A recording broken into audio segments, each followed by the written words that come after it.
Good evening student. चलिए आज हम पढ़ेंगे किसी क्रिस्टल जाला की संकुलन क्षमता कैसे निकालते हैं या किसी क्रिस्टल जाला के संकुलन क्षमता की गणना कैसे करते हैं। देखिए उसके पहले हम समझते हैं कि संकुलन क्षमता होता क्या है। ठीक है, देखिए संकुलन क्षमता की हम बात करें तो आप सभी जानते हो कि जो सरल घनी सेल होता है उसमें है ना परमाणुओं द्वारा मतलब कुल परमाणुओं की संख्या कितनी होती है, प्रति यूनिट सेल 1 होती है। उसी तरह अंतः केंद्रित सेल में है ना प्रति यूनिट परमाणुओं की संख्या कितनी होती है, 2 होती है। उसी प्रकार फलक केंद्रित घनी सेल प्रति यूनिट परमाणु की संख्या कितनी होती है, 4 होती है। ये हमने पिछले वीडियो में जो है कैलकुलेट करके बताया आप लोग को, या है ना गणना करके बताई गई।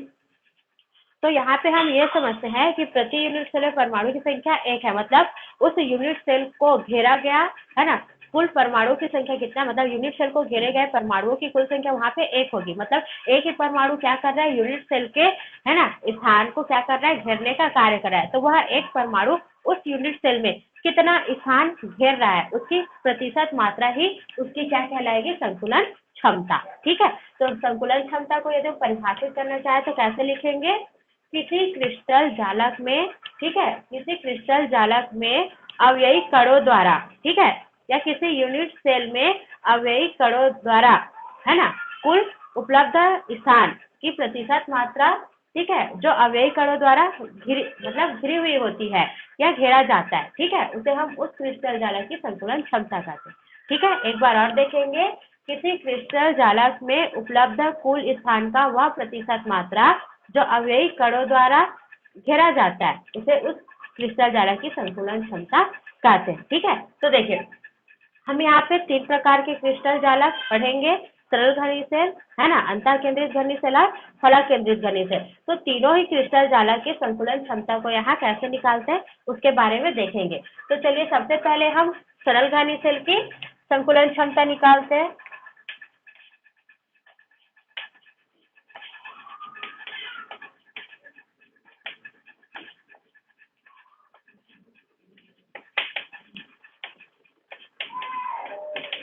देखिए सरल घनी सेल की संकुलन क्षमता कैसे ज्ञात की जाएगी, तो सबसे पहले हम सरल घनी सेल का चित्र बना लेते हैं।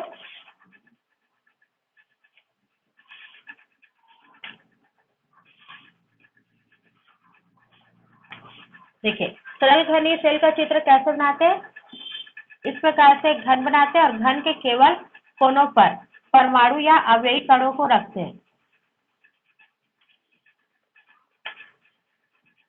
देखिए ये बन गया आप लोग का सरल घनी सेल का चित्र, है ना, ये सी। अब देखो सरल घनी सेल में क्या है, अवयवी कण कहाँ मौजूद है, केवल कोनों पर। तो यहाँ पे आप लिख सकते हो क्योंकि एससीसी में अवयवी कण कहाँ पर होते हैं, केवल कोनों पर स्थित होते हैं। ठीक है, इसको आप कंप्लीट लिख सकते हो क्योंकि एससीसी में अवयवी कण केवल कोनों पर स्थित होते हैं तथा एससीसी में प्रति यूनिट सेल एससीसी में प्रति यूनिट सेल परमाणु की संख्या कितनी होती है, कितनी होती है, 1 होती है, सबको पता है। ठीक है, सरल घनी सेल में प्रति यूनिट सेल परमाणु की संख्या बराबर कितना हो जाता है, 1 होता है। अब उसके बाद यदि हम क्या करें, यहाँ पे इसके जो संकुलन क्षमता का सूत्र लिखे, तो देखिए यहाँ पे इसके जो संकुलन क्षमता होता है उसका फार्मूला क्या हो जाएगा, तो यहाँ पे लिखेंगे घनी सेल में परमाणुओं की संख्या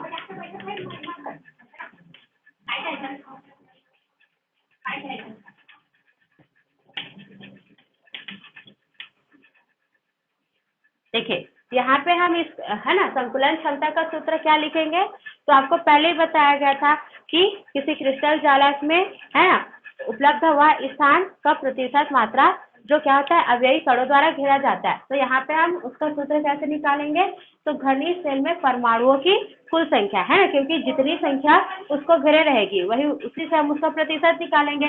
ठीक है, और प्रतिशत निकालने के लिए क्या करते हैं, हम यहाँ पे 100 का मल्टीप्लाई करते हैं। ठीक है, देखिए यहाँ पे मैं लिख देती हूँ 100, क्लियर हो गया। यहाँ पे आपका क्या लिखा हुआ है, 100 लिखा हुआ है। ठीक है, और क्या लिखेंगे, तो घनी सेल का आयतन या इकाई सेल का आयतन।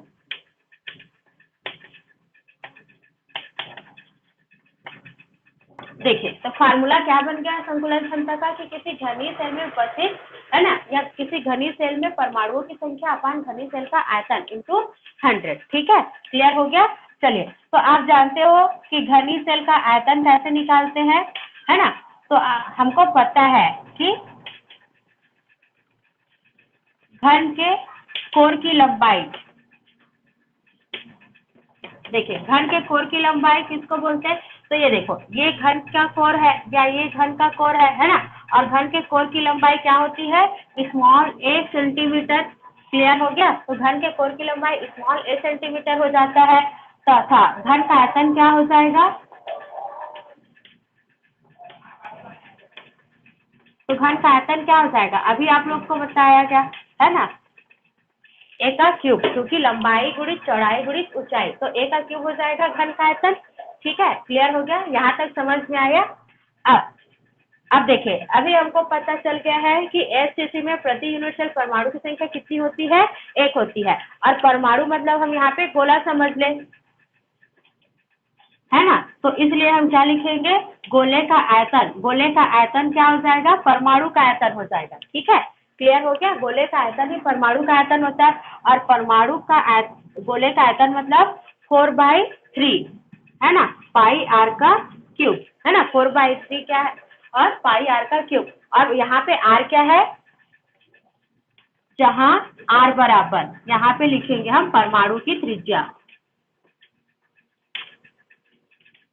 यदि गोला होता है तो गोले की त्रिज्या लिखते हैं ना, लेकिन हम यहाँ तो परमाणु की बात कर रहे हैं। ठीक है, तो आर क्या हो गया, परमाणु की त्रिज्या हो गई, मतलब परमाणु त्रिज्या है। क्लियर हो गया सबको, इतना समझ में आया। अब चलिए सूत्र में मान रखते हैं, है ना। ध्यान पूर्वक देखेंगे, इतना आपका मेन है ना।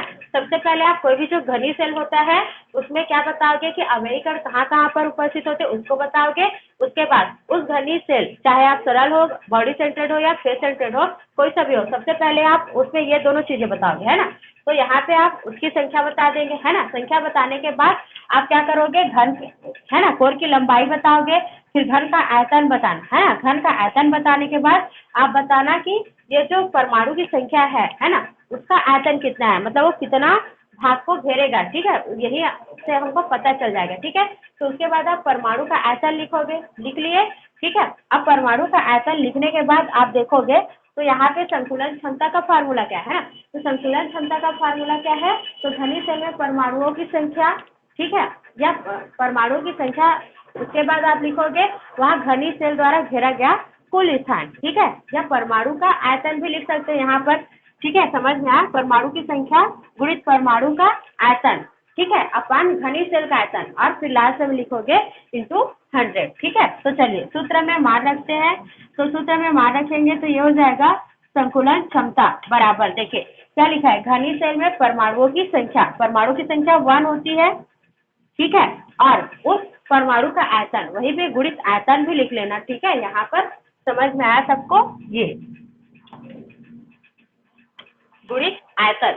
तो यहाँ पे आयतन क्या हो जाएगा, एक परमाणु है और उस परमाणु का आयतन 4/3 पाई आर का क्यूब। क्लियर हो गया। उसके बाद फिर देखिए क्या लिखा है, घनी सेल का आयतन, और घनी सेल का आयतन कितना है, यहाँ पे आप लोग देख सकते हो, घनी सेल का जो आयतन है वो है ए का क्यूब। ठीक है, और हम इसे कितने का मल्टीप्लाई करेंगे, 100 का, क्योंकि हम इसको परसेंटेज में निकालेंगे। चलिए यहाँ तक समझ में आई सबको। ठीक है, उसके बाद में इतना यहाँ पे, है ना, क्लियर करती हूँ। देखिए थोड़ा सा और बचा है, उसके बाद ये खत्म हो जाएगा। तो अब देखिए यहाँ पे आपको क्या करना है, आप चित्र में ध्यान दोगे, चूंकि ए बराबर, है ना, चित्र में आप थोड़ा सा ध्यान दीजिए कि ए बराबर, ये जो कोर है ना, वो 2 गोले से संबंधित है। देखिए एक गोला यहाँ, एक गोला यहाँ, या आप ये वाली कोर लोगे तो ये गोला हो जाएगा, है ना, इस कोर को लोगे तो ये वाली गोला हो जाएगा। तो आप ध्यान पूर्वक देखते जाइए कि ये जो यहाँ पर ये वाली जो कोर है, इस गोले का सेंटर ये है ना, और ये जो कोर है वो इस केंद्र से यहाँ तक है और ये यहाँ तक, है ना। और हम जानते हैं यहाँ से यहाँ तक व्यास हो गया और यहाँ केंद्र से परिधि तक अर्ध व्यास हो गया, मतलब ये 1r और ये 1r है ना। तो ये जो कोर है वो कितनी त्रिज्या है ना से संबंधित है, तो r प्लस r, ठीक है, बराबर 2r है ना। तो इसलिए यहाँ पे क्या हो जाएगा, संकुलन क्षमता। देखिए संकुलन क्षमता बराबर ये हो जाएगा 4/3, ठीक है। चलिए इसको पूरा ले लेती हूँ, इंटू पाई r का क्यूब है ना। इसी प्रकार यहाँ r की वैल्यू हम क्या रखेंगे, तो 2 का क्यूब है ना, और 2 का क्यूब मतलब 8 होता है, और ये हो जाएगा r का क्यूब इंटू 100, ठीक है। अब चलिए यहाँ से ये दोनों तो कट जाएंगे, ठीक है, क्लियर हो गया। और ये 4 एकम 4 और 4 दूने 8, तो यहाँ पे हमको क्या मिल गया, ठीक है। थोड़ा सा ध्यान देंगे, यहाँ पे आपका क्या हो गया, चित्र का काम खत्म हो गया। देखिए थोड़ा सा, तो ये हो जाएगा आपका संकुलन क्षमता बराबर है ना, ये आपका 3 2 यहाँ पे बच जाएगा पाई, और पाई की वैल्यू कितनी होती है 22 है ना, 22/7 होती है, ठीक है। और ये गुणित 100, और नीचे में क्या बचा है 3 2 6, क्लियर हो गया। अब आप इसको रब कार्य में जैसा भी कटाना चाहे कटा सकते हैं, ठीक है। रब कार्य में करेंगे, यहीं पर नहीं करेंगे, ठीक है। चलिए मैं यहाँ पे रब कार्य कर लेती हूँ, ठीक है। ये मेरा रब कार्य होगा, लेकिन आपको वहीं पे नहीं करना है। तो ये आपका क्या हो जाएगा 11, और ये हो जाएगा आपका 3, ठीक है। अब आप क्या करोगे, यहाँ पे 1100 को आपको 21 से डिवाइड करना है ना, 7 से 21 हो जाएगा, तो 1100 को आप 21 से डिवाइड करिए, है ना।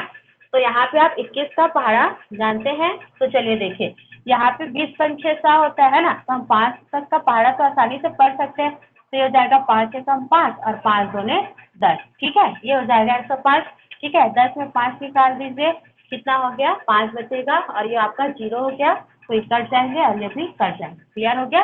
अब आप एक 0 ले लीजिए, है ना। तो 21 दूने कितना होता है 42 होता है, ठीक है। बच गया 8, ठीक है, पॉइंट लीजिए, ये हो जाएगा है ना। तो 2 3 अच्छा है, और 2 चौका 8 होता है, लेकिन 21 है तो हम नहीं ले सकते, तो 3 हो जाएगा है ना। तो 3 एकम 3 और 3 दूने 6, ठीक है। फिर ले लीजिए, ये 7 हो जाएगा, ठीक है, और ये हो जाएगा 1। अब फिर पढ़िए, तो 2 8 16 होता है, ठीक है। तो यहाँ पे आप कितना बार पढ़ोगे, 7 बार ही पढ़ना, 7 एकम 7 हो गया और 7 दूने 14, ठीक है। कितना आ गया 3, और ये हो गया आपका 6 में 4 जाने पर 2, मतलब आप 8 बार पढ़ सकते हो। तो ये आ जाता है आपका 50 पॉइंट, ठीक है। संकुलन क्षमता कितना आ जाएगा 52.38 है ना। तो ये क्या होगा, यदि 50 से ऊपर होता है तो हम इसको क्या मानेंगे, है ना 53 मानेंगे, और 50 से नीचे है तो इसको 52 ही मानेंगे। तो इस प्रकार हमारा ये जो संकुलन क्षमता है वो कितना आ गया 52%। तो याद रखेंगे जो सरल घनी सेल होता है उसका संकुलन क्षमता कितना होता है 52% होता है। क्लियर हो गया सबको।